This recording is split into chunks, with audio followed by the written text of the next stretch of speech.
Then, Mr. Chairman, if that is the case, at my deliberate effort talaga to hide this, and I will later on in my presentation prove my points, I will move to call the DBP in contempt. I'm sorry, DBP, pero pagka ganyan kasi yung ginagawa, na kinukonsil yung documents at tinatago, hindi maganda para sa committee yan.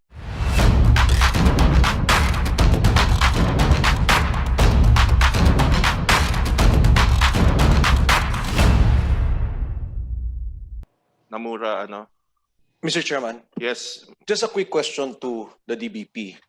Nag-submit ba kayo ng documents regarding the MWSS for resolution approval? To the main... Kasi I'm sorry, Mr. Chairman. Yes. Ang dami kasi sinabit na documents eh. Hindi ko klaro kung nandun yung approval sa MWSS loan application. Number 1. Number 2, were documents submitted as regards the that Okay. particular loan Yeah. application? Can we ano to that for the interpellation phase? Yes, no, Mr. Chairman, just I will not interpolate. I just want to know if they submitted. You know, Mr. Chairman, the reason I'm raising this, kasi kita mo binasa ko lahat ng documents, hindi ko yung nakita. But now they're saying it's there. I'm not sure when the subpoena was issued out. The point I'm raising, Mr. Chairman, gusto ko malaman kung merong deliberate effort to conceal, na itago yung mga isyong to. Kung may deliberate effort na alisin tong isyong to. I am also in your camp, Honorable Defensor. In fact, later I will ask the President, Mr. Herbosa, a question related to your query. But I'm also doubting that their compliance is staggered. They do not give everything in one blow. It's a very sad fact that we have to undergo this process, that the documents are given to us in piecemeal. So, Then, Mr. Chairman, if that is the case, at my deliberate effort talaga to hide this, and I will later on in my presentation prove my points, I will move to call the DBP in contempt. I'm sorry, DBP, pero pagka ganyan kasi yung ginagawa, na kinukonsil yung documents at tinatago, hindi maganda para sa committee yan.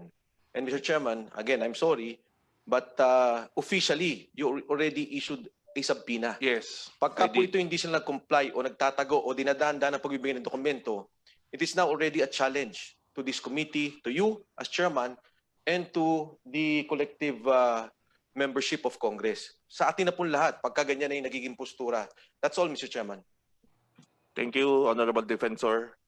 We will now proceed with the interpellation of our members, and may I again state our ground rules. Mr. Chair, Yes, Congressman before Rani. we proceed with the interpellation, I just would like to, this is just a manifestation in support of the comment of Mike Defensor. Actually, there are grounds for citing them for contempt. One of our rules is not answering truthfully.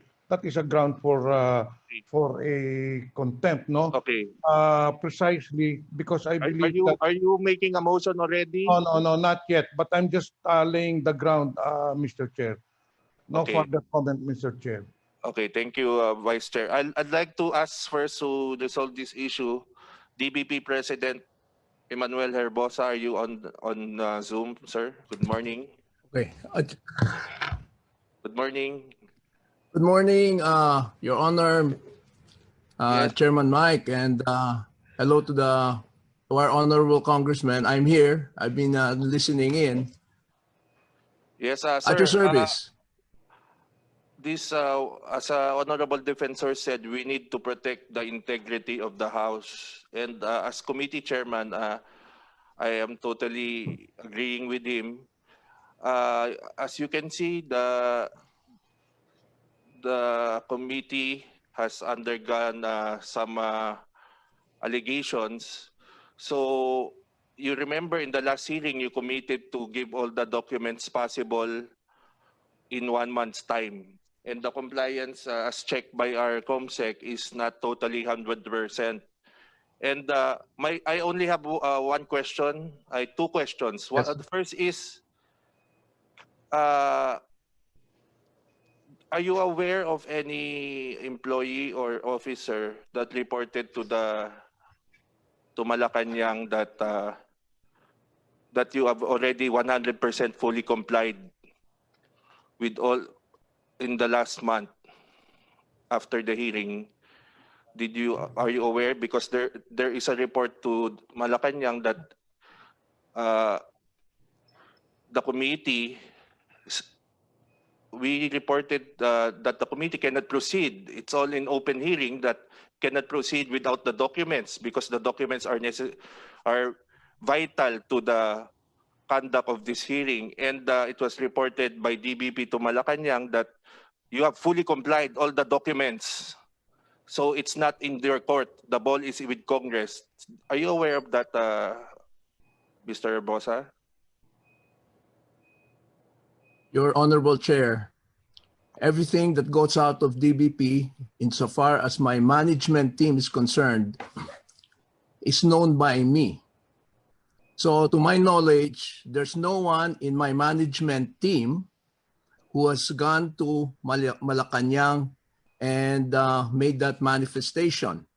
Now, The to address, DOF family.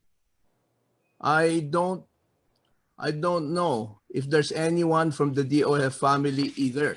We are an attached agency, but pretty much when it comes to management matters, the buck stops with me.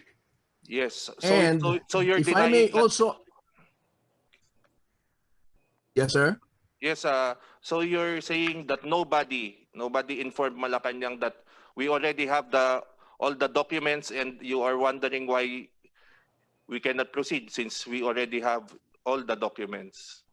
So there's no thing like that. No one, yes, let me clarify. No one in my management team, to my knowledge, went to Malacanang for that manifestation. Now, if you're inquiring if you've got all that we have, I'm giving you that commitment, as I have said before, that what we have, and I think we've given you even more, are with you right now. Beyond that, I'm very, very sorry that in spirit, I'd like to say that we have been obedient to the due process of this honorable committee. Thank Beyond you. that, there's nothing more, sir. Thank you, Mr. Herbosa. Thank you for your substantial compliance. Second question is that in your what do you call this? I don't know if you watched the press conference of the presidential spokesperson, because as of this time, after the last hearing, I'm still puzzled.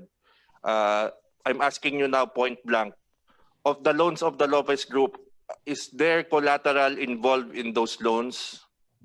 Yes or no? I think there was some